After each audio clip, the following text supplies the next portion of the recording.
All right, ladies and gentlemen, welcome back to, actually not even welcome back, welcome to the first episode of, what are we calling it? Toxic Bunch podcast? What are you calling this?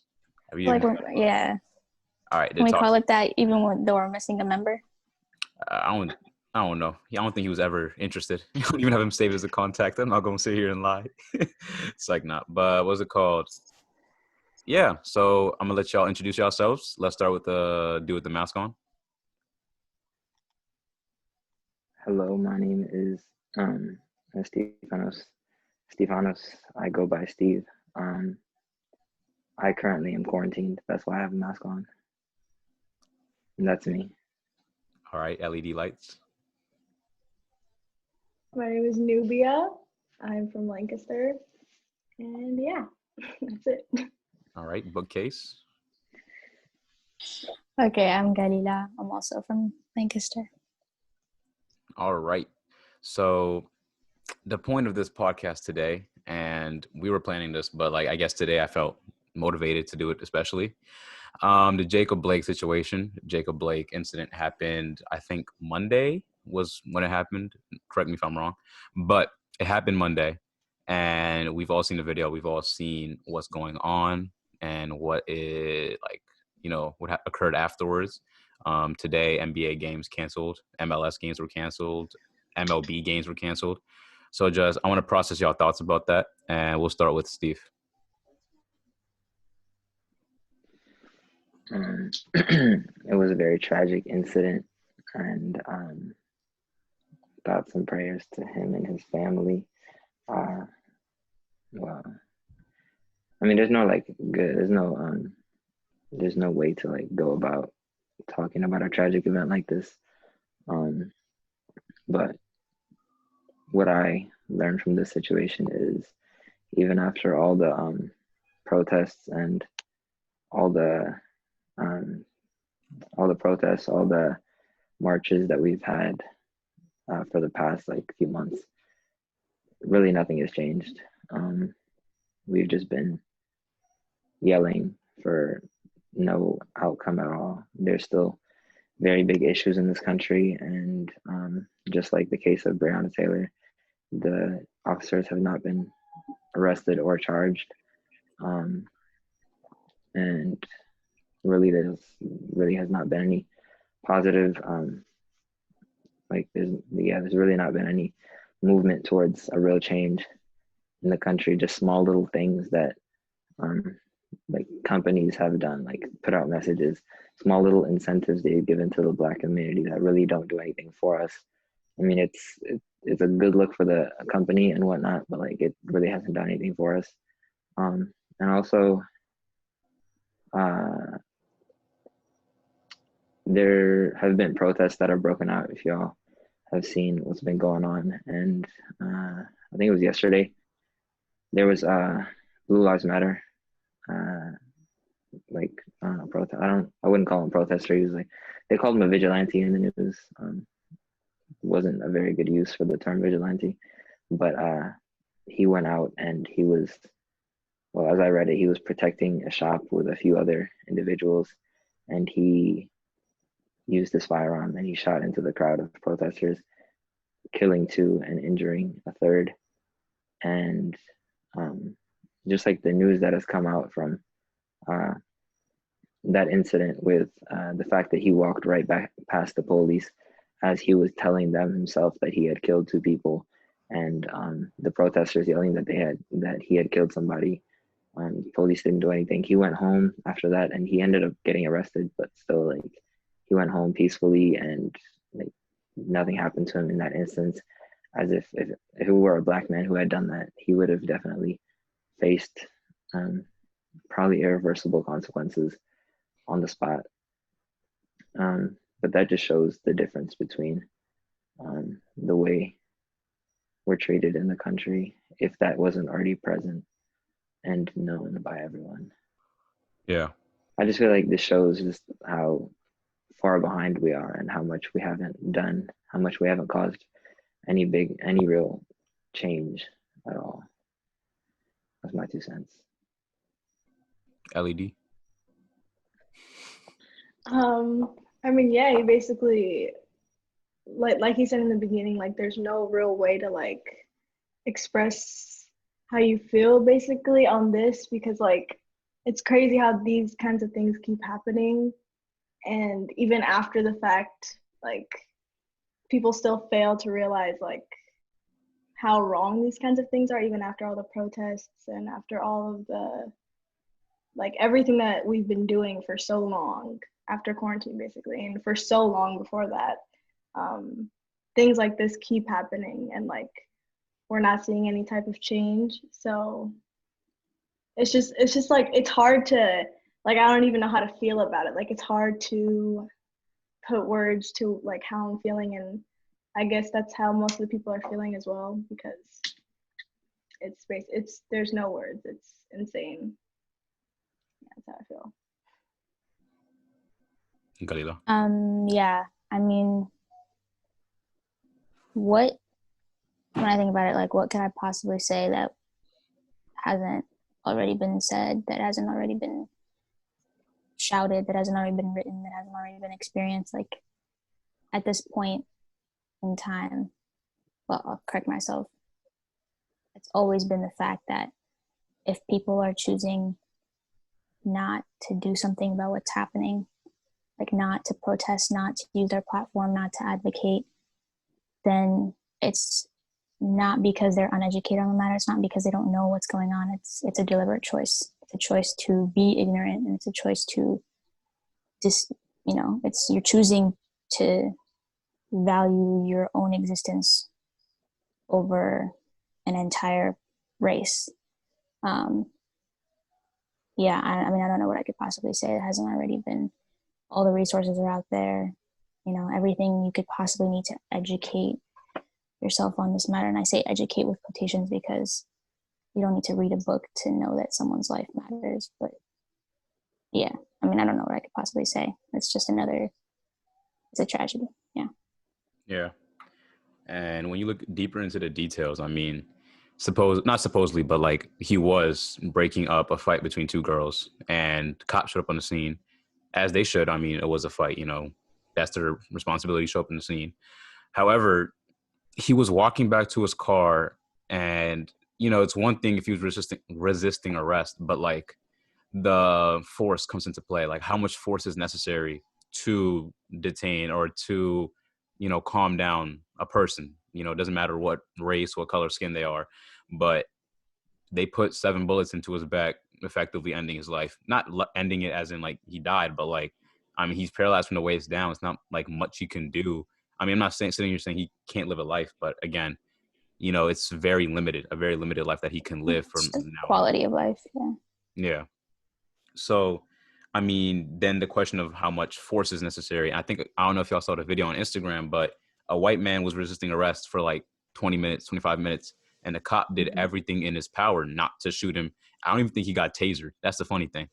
So if white cops especially, can go out of their way not to use force on a white person, like, why was that much force necessary for a black person? Or not even necessary, but like it didn't even get to the point where they exhausted all other options. Their first choice was to pull out their lethal weapon and shoot. And I know, in the academy or whatever police academy they go to, they learn that, your gun is the last resort. Like, you only use that when your life is threatened. And I don't know at what point in that video where he even like looked like he was going to punch them or hurt them in any kind of matter. He just he opened the door to his car, and then that's when they let out 7 bullets. So it's one thing if he was like, had a gun, if he had a knife, and like even then, like, they really didn't need to use a gun, but he didn't show any signs of anger or signs of violence. So I just want to see like how much force is necessary, like in y'all's opinion, in that Um, situation. so I was watching a video earlier, like before we started this, and it was a lawyer who he was a criminal justice lawyer, and he was sitting there, and he said that he had looked at the video multiple times, and like he had thought over it, and there's just legally, and I mean morally, there's no way to there's no reason to justify what the police did, but like legally, there is also no way to justify what they did.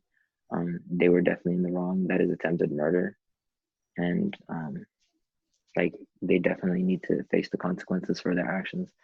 Um, the justifiable force in that situation, there are three officers following one man. 3-on-1, you're trained enough in the police academy to be able to tackle one individual. There's no need to even pull out any other, um, like any other thing that you have. Like you have a taser, you have a baton, and you have pepper spray. Those are the resources given to you as a police officer when you're going out to handle situations like this. And if you're not going to use those resources, what is the point of them even being given to you? Is like the question that this raises. But yeah, as I said, they could have just tackled him and handled the situation like that. He posed no threat to them, so I don't really believe there was any reason. There was no reason to pull out a gun at all. There was really, they could have tased him, they could have tackled him. Yeah, lethal force was just not necessary in any way, shape, or form in this situation. And it's just disappointing to see that that's what they chose to do, and they ended up really, really putting like a strain on the man's life from this point on. Like he has to deal with the situation, whether or not he gets justice. He's still gonna have he's still gonna be paralyzed from the waist down, and that impedes him from enjoying some parts of life that he may have enjoyed before. So I don't know. There was no need to use that type of force. Yeah, I agree. I think time and time again we're seeing the same thing. It's the same story, but it's a different face. You know, with George Floyd, like there was no, like you said, legally and also morally, no justification for the amount of force they used on him. Forget even arresting him. When you just put it in terms of him actually being on the ground and then kneeling on him, it's never justifiable. Like I said, same story, different face, and that's what's so sad about it, is that you can always reduce it down to a statistic, and that's what it's come to. And I don't know how this like makes me look, but it's like it feels numbing. Like it's just so much of the same thing that keeps happening, and no one seems to be doing anything about it. That it's just like, what, I don't know. It's numbing. I agree, basically the same thing. Like it just doesn't make sense at this point. It's the same thing that keeps happening, and people still are like denying basically the truth, and it just doesn't make sense. Yeah. I mean, when you look at this year especially, Ahmaud Arbery wasn't killed by police, but we can like slot him in with George Floyd, slot him with Jacob Blake. We can like there's a lot more people that I can't think of right now, but like if we go back, like we're only 17, Steve, you're 18, like just in our like short lives, like there have been hundreds of people that we don't know about, thousands probably, like that, Black lives that have been murdered at the hands of police that we have no clue about, like that weren't caught on camera, that weren't, like even like eyewitnesses there to like recount the stories. So when we have like a Jacob Blake situation or a George Floyd situation where the whole incident is caught on camera, you see the inhumane ways that our people are being treated. Like it makes, and I don't know how people like racist people or like white people sit there and watch it and like don't feel some type of way. It doesn't matter what color skin you are. You gotta like somewhere in your conscience be like, that's a human life. Like, and I don't know, like me, it doesn't matter what religion you are. It doesn't matter what like, denomination, whatever, like at the base of every religion, it's like treat each other as you want to be treated. And I know for a fact, no racist person wants to be treated like the way George Floyd was treated, the way Jacob Blake was treated. No one wants to be shot 7 times in the back. No one wants to have a knee on their neck for 8 minutes and 49 seconds. Like, so when you think about it, it's just like how far are people willing to go to be racist? It's not even like, at this point, racism is like, I think it's a choice that people make, and they live with it. And like, it's so hard to describe. Like, I don't understand how people can be racist. Like, and like when I'm thinking about it, I'm like it doesn't make sense to me how you Well, can. I mean, no one is, sorry to cut you off, no one is You're good, you're good. inherently born, evil. We're Yeah. naturally, I believe that we're good. We're good people. And unless we're raised differently, it's a mindset. Racism is, of many things, it's a mindset. It's something that you have to develop and be taught. You have to be taught to hate people. So, yeah, to your point of, how you can't understand that people look this way and think this way and act this way. It's sad. It's more sad that it's being taught than if people were being born that way, because if they were born that way, you can't even blame them. But yeah, it's people are being taught to hate others. And yeah, at its core, it's about love and hate, but it's just sad that that's happening, and that's okay with a lot of people. Yeah. Anyone else have any other opinions? Yeah, I could input something here, like just to like reiterate what she said. If y'all have seen it, there's like a short film about a racist white dad with his wife and his young son, and then there's a family at the same store that they're shopping at, and it's a father, a mother, and a son, and it's a black family. And so basically, I don't know what happened. I forgot what happened like in between, but like at some point they get into they bump into each other, like I guess, right? And the black family, like they drive off, but the white dad, him being racist, he doesn't like accept the what's called, he doesn't want them to just get away with what they did. I can rephrase. It was because the black dad was he was smiling at his son, and he didn't want him to smile at his son because he wanted his son to grow up and have the mindset that like black people are bad. He didn't want him to have like a positive interaction with an African American individual. And so basically, after they left, they followed them, and he brought people to come to. He brought his friends, the white dad. He brought his racist friends together, and they pulled up to the African American father's house, and they pulled him out, like they dragged him, they beat him, right? And then like I think they killed him, but like basically they just left his body out there after they did what they did. And then the word got into the black community of what happened, and the African American individuals found out where the father lived, and then they came to his house. They pulled him out and they tattooed his skin black, like with permanent ink. They tattooed it black, and that's all they did. And then they threw him back into his own his own house. And the racist mindsets he had instilled within his own child caused his child to be like, oh, it's a black intruder in my house. And then he ended up shooting and killing his own father without knowing it.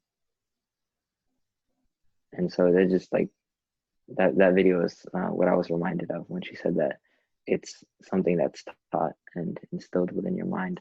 It's not something that you're born with. For real.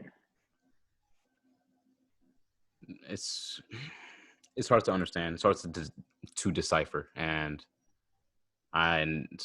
this racism, this ideology, it's not gonna end in 2020. It's gonna probably be with us when we go into our adulthood. Our kids are probably gonna have to struggle with this. Hopefully not, like God forbid, but as like the way it is now, it probably will happen. But does anyone have any other opinions? Nubia, Steve, Galila. All right, that was a good episode, right? Y'all like that? No? All right. I think we were all a little stiff. Yeah, it's not an easy topic, but yeah. But that's it for the video or podcast. It's gonna be on Spotify, Apple Music, iTunes. So. Oh, you're still recording? Yeah. Relax. But yeah, that's the video. Peace out. Oh shoot.